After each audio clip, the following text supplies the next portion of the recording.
പരിശുദ്ധ ഇസ്ലാമിൻ വിധികളും ഒഴിഞ്ഞു. പതിയത് കൊടുങ്ങല്ലൂർ കരയവരടഞ്ഞു.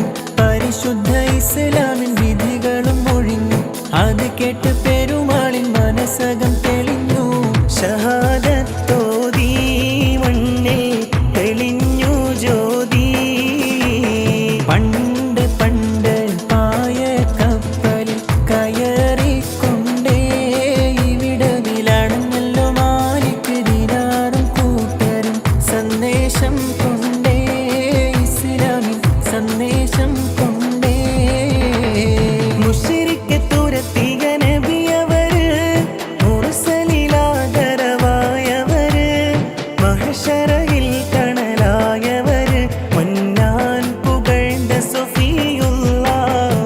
മുശ്രിക്ക് തുരത്തിയ നബിയവര്, മുർസലിലാദരവായവര്, മഹ്ശറയിൽ തണലായവര്, മന്നാൻ പുകഴ്ന്ന സഫിയുള്ളാഹ്. അതിമക്ക തണഞ്ഞുള്ള നൂറുള്ളാഹ്, പെരിയോന്റെ ആറ്റൽ ഹബീബുള്ളാഹ്.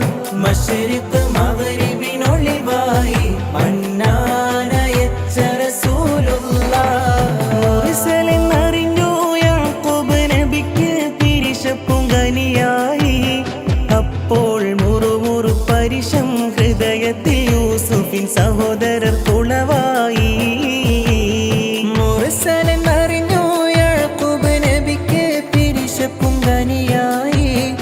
അപ്പോൾ മുറുമുറു പരിശം ഹൃദയത്തിൽ യൂസുഫിൻ സഹോദരർ കുളവായി. യാക്കൂബ് നബിക്ക് പ്രിയമുള്ള മകനായി യൂസുഫ് വരവായി. നല്ല യൂസുഫ് നബി പൊന്നഴകിന്റെ മഴവിൽ ഒളിവായി നിറവായി. അടിമുടി കറുത്ത ബിലാലാണ്, അവരാത്മാവ് വെള്ളാമ്പൽ പൂവാണ്. അബൂബക്കർ സിദ്ദീഖ് അവർ ചെല്ലുന്നു, ഉടനടിമത്വം മോചിപ്പിച്ചെടുക്കുന്നു. പാടി ബിലാൽ എന്ന പൂങ്കുയില്, പണ്ട് പാവനദീനിൻ തേരിശല്. ഹാലിളകും കുഫിർ കൂട്ടത്തില്, പുണ്യ കലിമത്തുറപ്പിച്ച പൂങ്കരല്. കൊതിച്ചു തന്റെ ഹയാത്തിലേറെ, കഴിഞ്ഞ കാലം കടന്ന കാലം. അതിമയോന്റെ കുതിരത്താലേ കഴിയുന്നോരു ശിശു പൊന്നൂലേ. കതിർക്കത്തുമ്പി മണി ഹജറ, കരളിൽ പൂവായി പിറന്ന നൂറ. പിറന്നപ്പോൾ ആ മണിപ്പൈതലേ, പിരിശത്തിൽ പേർ വിളിച്ച ചേലേ. സാരസാരസ പൂവനിയിൽ മിക നൂറിൻ ശോഭിത താരകേ സഭ. ഇരുവിൻ ജയ സവിലതു കനിമിതിൽ വந்த ത്വാഹിരരെ.